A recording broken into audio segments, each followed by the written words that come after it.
A lot of times students get really intimidated by questions that look like this. The function 4x squared minus 4x plus m equals 0 has only one root. So what is the value of m? And the reason I think this scares a lot of students off is because they don't know how to start the problem, and they think that to find m, it's a trial and error type question, that you sort of have to guess and fill in the numbers until you get an answer that has only one root. Well, I'm here to show you that that's not the case. There's a nice simple way to solve for a problem like this. And it involves using a piece of the quadratic formula. Let's take a look at that quadratic formula again. Looks like this. X equals negative b plus or minus the square root of b squared minus 4ac, all divided by 2a.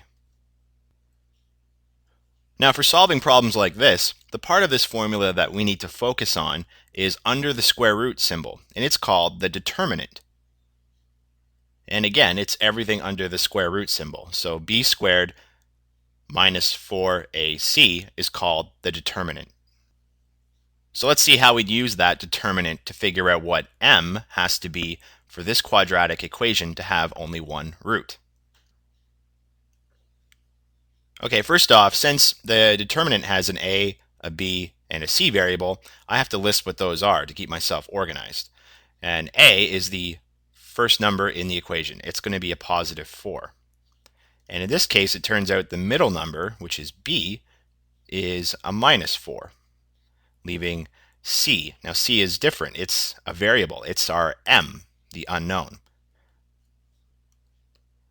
Now that we've got that taken care of, let's move on to the next step. Set the determinant equal to 0 and solve for m. Now the reason we're setting b squared minus 4ac to 0, if you think back when you're first learning the quadratic formula, you typically have two answers. One is negative b plus all of this piece, and one is negative b minus all of this piece.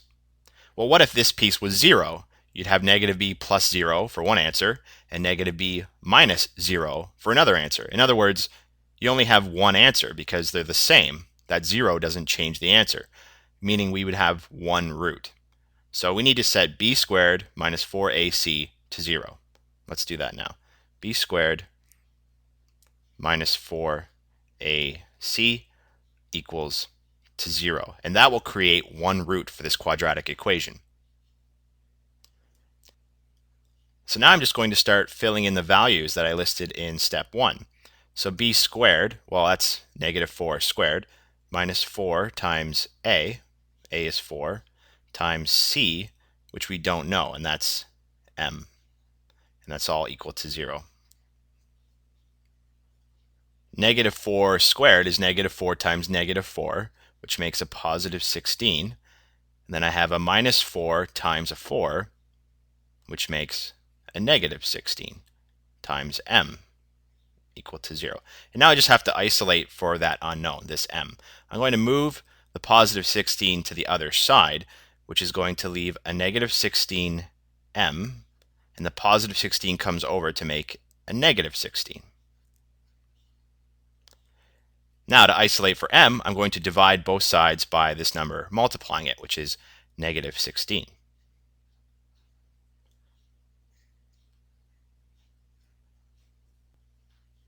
Negative 16 divided by itself will cancel, and likewise on this side I have negative 16 divided by negative 16, and anything divided by itself, as we know, makes a 1.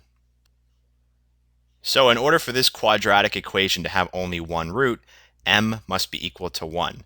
And that's because if we had m equal to 1 right here, we would make a 0. The determinant must be 0 for a quadratic equation to have one root. All right, let's give you some practice using the determinant for a very similar problem that reads like this.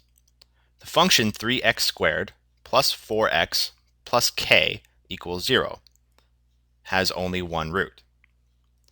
What is the value of k?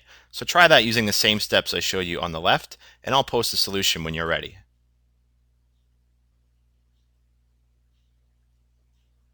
It turns out k is a fraction. It's 4 over 3. And we got that by listing our a, b, and c is the unknown. It's the k. And then we use the determinant, which again is everything under this square root, b squared minus 4ac. We have to set it to 0 to create one root.